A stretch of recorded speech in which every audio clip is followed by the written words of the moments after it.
کہ قرآن غم سے نازل ہوا ہے، اس کو غم کے ساتھ پڑھا کرو،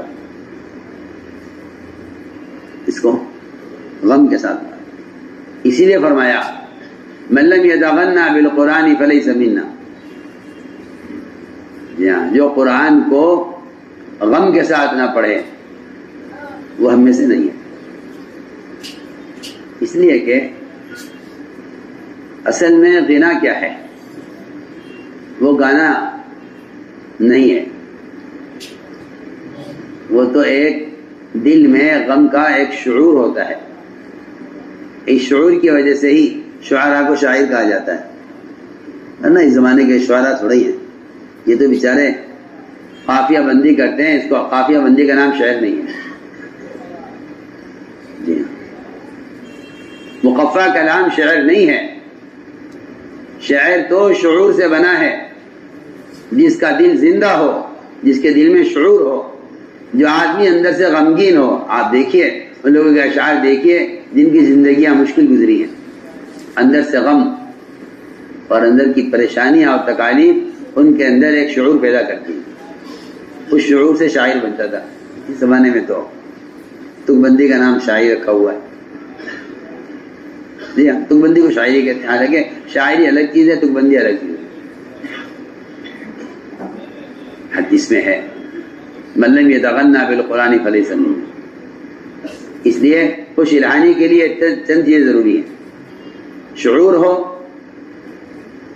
اور قرآن کے حروف کی صحیح ادائیگی ہو، اور تیسری شرط یہ ہے کہ جو آیت آپ پڑھ رہے ہیں، اس آیت کا مفہوم اور اس آیت کا شان نزول اور اس پر اس موقع کے حالات وہ آپ کے ذہن میں ہوں، تب تو آپ قرآن کو خوش الہانی کے ساتھ پڑھ سکتے ہیں۔ اور اگر یہ تمام چیزیں نہیں ہیں تو پھر یہ آپ کے گلے کی آواز ہے، یہ آپ کے دل کی آواز نہیں ہے۔ بہت اہم بات ہم عرض کر گئے، یہ آپ کے گلے کی آواز ہے، یہ آپ کے دل کی آواز نہیں ہے۔ اسے صاف فرمایا آپ صلی اللہ علیہ وسلم نے کہ وہ قرآن پڑھیں گے لیکن قرآن ان کی ہستی سے تجاوز نہیں کرے گا، نہ آسمان کی طرف قبولیت کے اعتبار سے، نہ دل کی طرف حقیقت کے اعتبار سے۔ صاف صاف فرمایا حدیث میں کہ وہ قرآن پڑھیں گے اور آپ قرآن پڑھیں، ان کا قرآن پڑھنا بڑا اچھا لگے گا، ان کی آوازیں بڑی اچھی ہوں گی، ان کا پڑھنے کا انداز بڑا پیارا ہوگا، لیکن قرآن ان کی ہستی سے بھی تجاوز، یہاں سے بھی تجاوز نہیں کرے گا، نہ اوپر کی طرف قبولیت کے لیے آسمانوں کی طرف، اور نہ حقیقت کے اعتبار سے دل کی طرف۔ ان کا حال یہ بتایا یمرقون من الاسلام، ایسے نکل جائیں گے اسلام سے جیسا کوئی تیر اگر بڑی قوت کے ساتھ آتا ہے اور وہ شکار کے اندر سے ایسا نکل جاتا ہے کہ اس تیر کا پھل اور اس کے پر اور تیر کی لکڑی اس پر اس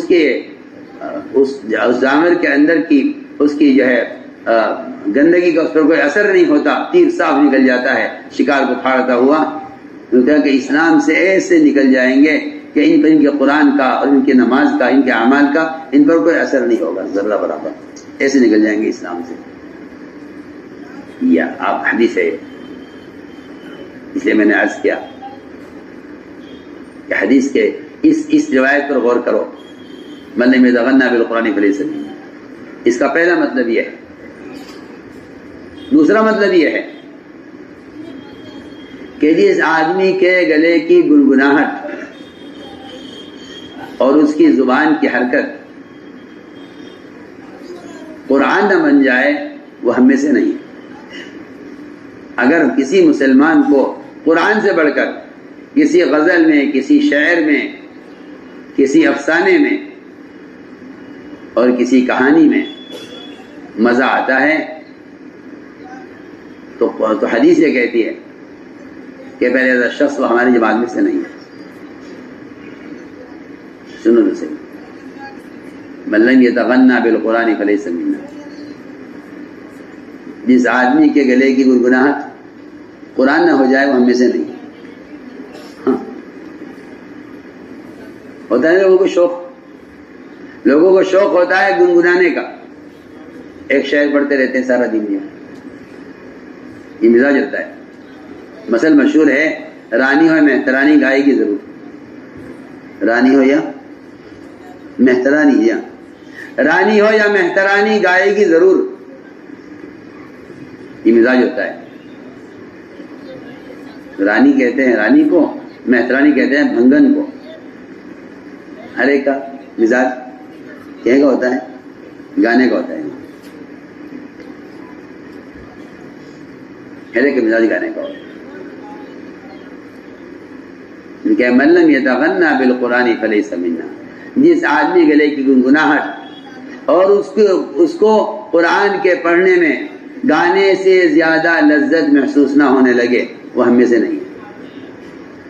سنو تو سنو، حدیث میں آتا ہے نا کہ تم میں سے کوئی آدمی اپنے گانے والے کی طرف اتنی توجہ نہیں دیتا جتنی اللہ رب العزت بذات خود قرآن پڑھنے والے کی طرف توجہ فرماتے ہیں۔ پڑھتے ہیں حدیث آپ فضائل میں روزانہ۔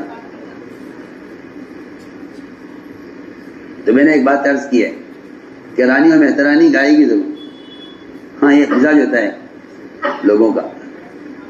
ایک عورت تھی حبشن، کالی عورت،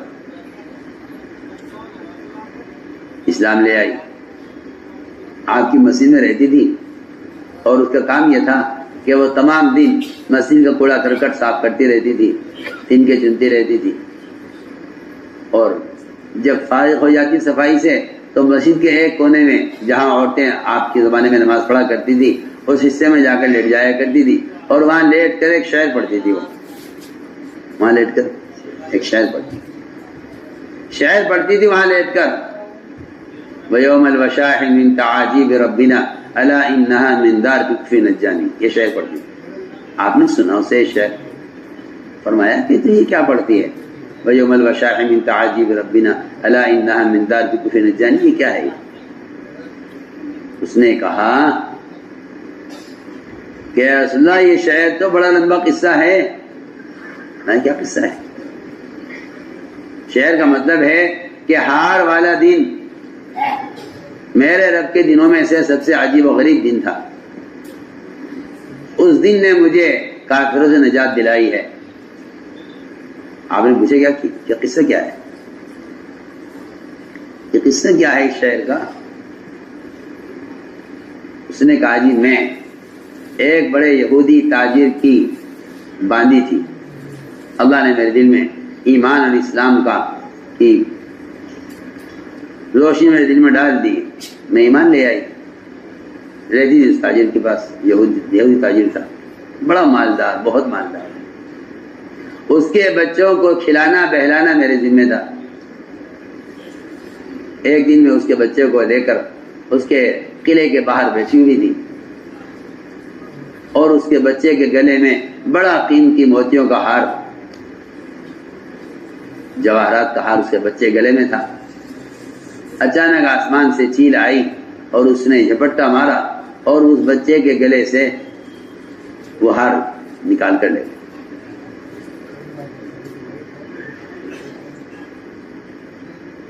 بچہ رویا، بچے کا رونے پر یہودی آئے نکل کے اندر سے، یہ بچے کیوں رویا، کیا بات ہے؟ میں نے کہا کہ اس طرح ایسے گلے میں ہار پڑا ہوا تھا، چیل چھین کر لے گئی، اس پر بچہ رویا۔ اس نے کہا کیا بات کرتی ہے، ایسا کہیں ہو سکتا ہے؟ تو نے ہار چرایا ہے؟ اس نے کہا نہیں، مومن چوری نہیں کرتا۔ اس نے کہا نہیں، ہار تو نے چرایا ہے، تلاشی لیں گے۔ تلاشی لی، ہار نہیں ملا، یہاں تک کہ ایک مشرک نے یہ کہا کہ اس عورت نے وہ ہار شرمگاہ میں رکھا ہوا ہے اپنی، اس کی شرمگاہ میں تلاشی لی جائے۔ اس سارا قصہ اس نے سنایا آپ سے۔ کہنے کا جب وہ اس کا ارادہ کرنے لگے، میں نے اے اللہ تو حقیقت جانتا ہے یہ مجھے ننگا کریں گے اور میری شرمگاہ سے ہار کی تلاشی لیں گے، اے اللہ نے قدرت دکھلا دے۔ جیسے ہی ارادہ کیا انہوں نے اس کی تلاشی لینے کا، چیل اڑتی ہوئی آئی اور اس کے پنجوں میں ہار لٹکا ہوا تھا، اس نے وہ ہار لا کر بچے پر ڈال دیا۔ انہوں نے منظر دیکھا، انہوں نے کہا نہیں یہ مومنہ سچی عورت ہے، جاؤ تم آزاد ہو۔ انہوں نے مجھے آزاد کر دیا، پھر میں آپ کے پاس آ گئی۔ یہ میرا معمول ہے، جب مجھے یاد آتا ہے وہ دن تو میں یہ شعر پڑھتی ہوں، وَيَوْمَ الْوَشَاحِ مِن تَعَاجِيبِ رَبِّنَا أَلَا إِنَّهَا مِن دَارِ بِكْفِ نَجَّانِي۔ تو میں عرض کر رہا تھا کہ رانی ہو یا مہترانی، گائے گی ضرور. مجھے اس پہ یاد آ گیا ہے. تو یہ فرمایا من لم یتغنى بالقرآن فلیس منا، جس کے گلے کی گنگناہٹ. ایک بات اور بھی ہے، من لم یتغنى بالقرآن فلیس منا. آپ جانتے ہیں کیا میں عرض کروں، شرم کی بات ہے، لوگ قرآن کو اس طرح بیچتے ہیں. کیا امامت، کیا تراویح، کیا تعلیم، یہ اس درجے معاش بن چکا ہے کہ اگر آپ کو آپ کی مرضی کے مطابق تنخواہ نہیں ملتی تو آپ قرآن پڑھانے کو اپنا معمول نہیں بناتے. یہ بڑے افسوس کی بات ہے. میں پھر آپ سے کہہ دیتا ہوں، آپ کو اچھی لگے یا بری لگے، حقیقت یہی ہے. اگر دین کے کام معاش بنے،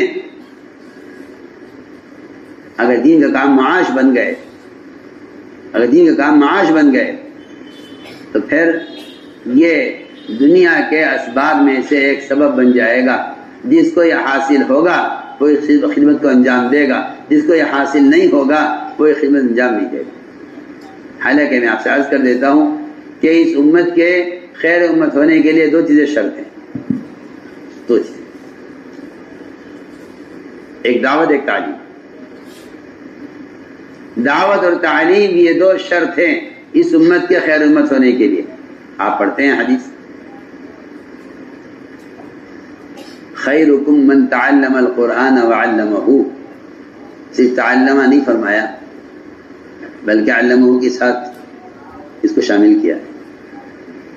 تم میں خیر بہتر آدمی صرف وہی ہے جو قرآن کو سیکھے اور سکھلائے.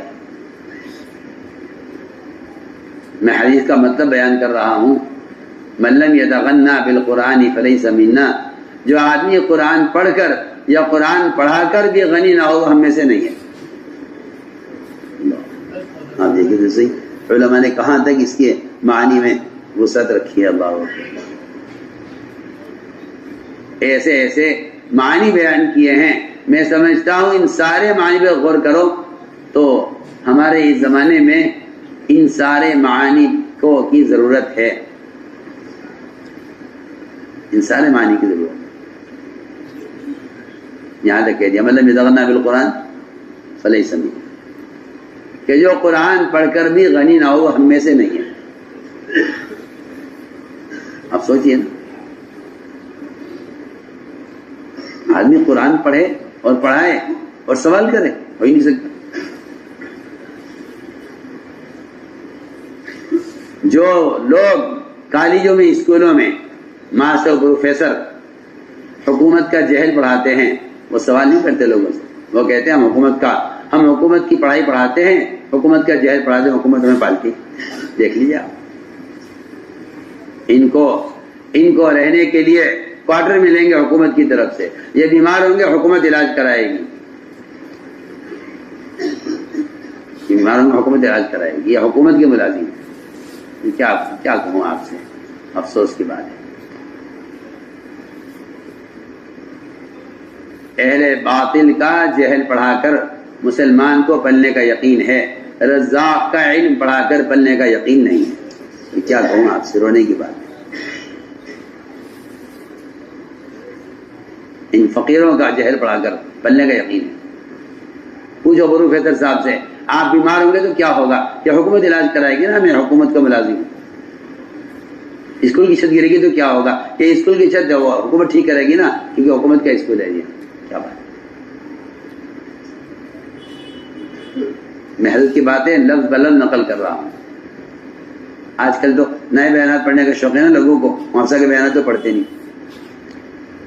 اشکالات صرف اس لیے ہوتے ہیں لوگوں کو کہ یہ حضرت کے بیانات پڑھتے نہیں ہیں. اس لیے میں آپ سے سب سے کہہ رہا ہوں، میرا یہ تجربہ ہے کہ جو لوگ جتنا مالیاسہ کے ملفوظات محفظہ کے بیانات پڑھتے ہیں نا، انہیں اشکالات اتنے دور ہوتے ہیں، اور جس میدان میں اترتے نہیں انہیں بیچاروں کے سمجھ میں ہی نہیں آتا کہ کیا، کہ اس بات کا کیا مطلب ہے. سمجھے کیا؟ صاف فرما دیا من لم يتغنى بالقرآن فليس منا کہ جو قرآن پڑھ کر یا پڑھا کر بھی غنی نہ ہو وہ ہمیں سے نہیں ہے۔ عبداللہ مسعود سے کہا گیا نا کہ آپ فلاں زمین لے لیجئے، آپ کے دنیا سے جا رہے ہیں، بچے کام آئے گی۔ فرمایا میں نے اپنے گھر والوں کو سورہ واقعہ سکھلائی ہوئی ہے، مجھے فقر کا اندیشہ نہیں ہے، مجھے فقر کا اندیشہ نہیں ہے، سب کو سورہ واقعہ سکھلائی ہوئی ہے، ضرورت نہیں۔ تو ایک معنی یہ بیان کیا علماء نے من لم يتغنى بالقرآن فليس منا۔ ایک بات اور ہے، بعض لوگوں کے کو منہ چلانے کی عادت ہوتی ہے، منہ چلانے کی۔ بعض تو بیچارے پان کھاتے ہیں، بعض گٹکے کھاتے ہیں، بعض لوگوں کا اور کچھ نہیں ملتا تو وہ چنگم چباتے رہتے ہیں۔ ہاں کیا یہ کام وہ کرتے ہیں جو اللہ کے ذکر سے غافل ہوتے ہیں۔ میری بات یاد رکھ، جو اللہ کے ذکر سے غافل ہوتے ہیں وہ جانور ہوتے ہیں، اور یہ جانور ہی جگالی کرتا ہے، انسان جگالی نہیں کرتا۔ میری بات سمجھ میں آتی؟ تم علی فرقان جگالی جانتے ہیں؟ سارے بیل بھینس یہ کیا کرتے ہیں؟ جگالی کرتے ہیں، سب جگالی کرتے ہیں۔ صاحب کے پان کھانے والے بھی جگالی کرتے ہیں اور بھینس بھی جگالی کرتی ہے، بس فرق اتنا ہے کہ یہ تو باہر سے لے کر جگالی کرتے ہیں، وہ اندر سے نکال کے جگالی کرتے ہیں۔ سمجھ میں آ رہی ہے؟ جگالی سب جانور جگالی کرتے ہیں، وہ اپنے معدے کے اندر سے ایک مادہ نکالتے ہیں منہ میں اور اس کو گھماتے رہتے ہیں منہ کے اندر، پھر اسے نگل لیتے ہیں، پھر اسے منہ میں لے آتے ہیں۔ یہ جانور ہے نا، اس کو منہ چلانا ہے اپنا، اور کھانے کے لیے اب ہے نہیں تو وہ پیٹ کے اندر سے یہ مادہ نکال کر اس کی جگالی۔ مسلمان کو کہاں جگالی کا؟ مسلمان کو کہاں فرصت ہے اللہ کے ذکر سے؟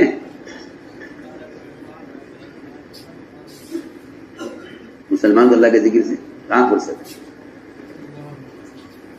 کہ اس کے زبان کی حرکت اور اس کے منہ کی حرکت وہ تو اللہ کا ذکر ہے۔